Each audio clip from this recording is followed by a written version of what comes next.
কয়েকটা যুবক ছেলে রাতের বেলা পার্টি করে বাসায় ফিরতেছে। তাদের মধ্য থেকে দুইটা দুষ্ট ছেলে সবাইকে বলতেছে, চলো আমরা আজকে কবরস্থানের মধ্যে ঘুরতে যাব, ওখানে গিয়ে আমরা আজকে ফাজলামো করব। তো কথা মতো সবাই কবরস্থানের মধ্যে ঢুকলো। ঢোকার সাথে সাথে পিছন থেকে অনেকগুলো যুবক ভয়ে পালিয়ে চলে গেল। তো একটা ছেলে সাহস করে ওখানে হাঁটতে লাগলো। তো হাঁটতে হাঁটতে কবরের যখন একেবারে মাঝ বরাবর চলে গেল, চতুর্পাশে হাজার হাজার মানুষ শুয়ে রয়েছে মৃত অবস্থায়। তাদের শেষ সমাধিতে সেই যুবক ছেলেটা হাঁটতেছে। তৎক্ষণাৎ তার পিছন থেকে কেউ একজন তাকে ডাক দিয়ে বলতেছে, তুমি যে এখানে ঢুকেছো, কার পারমিশনে ঢুকেছো? আল্লাহু আকবার। এই কথা শুনে যুবক ছেলেটা ভয়ে থরথর করে কাঁপতে লাগলো। তার চোখ থেকে পানি বেরিয়ে এলো, কলিজাটা শুকিয়ে গেল।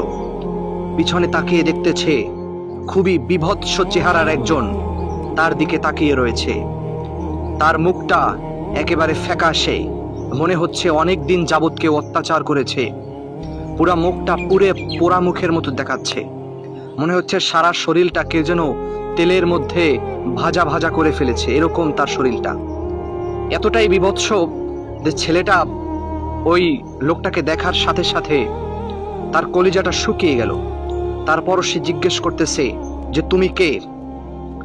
তখন সেই বিভৎস চেহারার অধিকারী লোকটা বলতেছে, আমি হচ্ছি তোমার মতো একজন যুবক, যে কিনা সারাটা দিন নেশা করতাম, নারীদের নিয়ে বসে থাকতাম, আল্লাহর কোনো ইবাদত করতাম না। পরবর্তীতে আমার মৃত্যুর পরে আল্লাহ সুবহানাহু ওয়া তাআলা আমাকে শাস্তি দিতে দিতে আমার এই হালাত করে ফেলেছে। এইটা শুনে যুবক ছেলেটা একটা দৌড় দিয়ে মসজিদে চলে গেল। মসজিদের ইমাম সাহেবকে এই সব ঘটনা খুলে বলল। মসজিদের ইমাম যুবকটাকে তওবা করালেন এবং তাতে দিনের পথে ফেরার জন্য আহ্বান করলেন। তাই যুবক ভাইয়েরা, আপনারা যারা এখনো এইরকম ফাসাদের মধ্যে লিপ্ত হয়ে রয়েছেন, আপনারা নিজেদেরকে দুনিয়ার মায়া মহব্বতের মধ্যে ডুবিয়ে রেখেছেন, আপনাদেরকে আমি অনুরোধ করব যে ভাই আপনারা ফিরে আসেন।